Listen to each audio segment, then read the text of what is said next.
د افغاني تولیداتو 2 ورځنی نندارتون په جلال آباد ښار کې د سوداګرۍ خونې او یو خصوصي پوهنتون په ګډه همکارۍ جوړ شوي دي. نندارتون کې په کور دننه فابریکو کې تولید شوي توکي په 10 بیلابیلو غرفو کې نندارې ته ایښودل شوي. د نندارتون جوړونکي باید دغه نندارتون له جوړېدو موخه د افغاني تولیداتو ترویجول او د پانګوالو هڅول دي.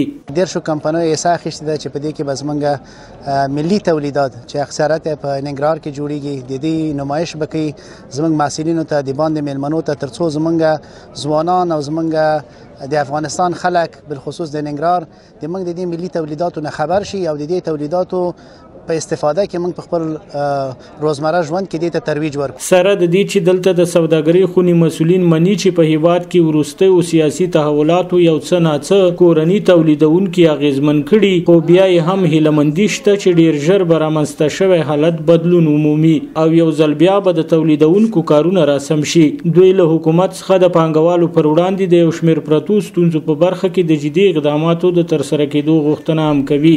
جنګ د موږ صنعت هم وشلی دی او صنعت چې کوم دی صنعت بیرته په خپو باندې ودرول دا څه ټیم نیسي او موږ سره مثلا کومک کول پکار دي چې هغه صنعتکاران چې هغه اوس نوی په دې حالاتو کې په افغانستان کې مثلا صنعتکاري کوي د هغو ته زړه ورکول پکار دي. امیدواري دا شته دی چې بعضې وړې او غټې ستونزې موږ لرو که دا چېرته هوارې شي نو درته ستاسو د راځنۍ د خوا نه خپل ګران هیوادوالو ته اطمینان ورکوم چې موږ به داسې ورځ راشي چې د خپل خودکفایۍ ته به رسو. په دې نندارتون کې ګډونوال او تولیدونکي د دغه ډول نندارتونونو جوړېدل د پانګوالو د هڅونې او افغاني تولیداتو د ترویج په برخه کې خورا مهم او ګټور اقدام بولي. نندارتون د ټولو صنعتکارانو لپاره ګټور دی. دا دنیا میډیا ښکاره کوي خلکو ته او خلکو ته دا هغه ورکوي درس ورکوي چې تاسې ورو د خپل داخلي تولیداتو نه استفاده وکړئ.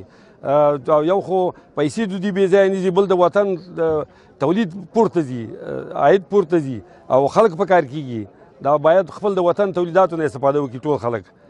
نور کورتو د دیګه بخارونو د بسکټو د نور شیانو دا ټول ماته خوند راکړ. بس خدای دې وکړي چې همدغسې نور هم ترقي وکړي دا ملک دې موږ او د تاسو چې د پردیو ملک نه خلاص وموږ. دا په داسې حال کې ده چې د اسلامي امارت له حاکمیت وروسته یې ګڼ شمېر مسؤلینو د بېلابېلو برنامو پر مهال رسنیو سره په خبرو کې د پانګوالو او تولیدونکو سره د هر راز همکارۍ ټټر وهلی دی.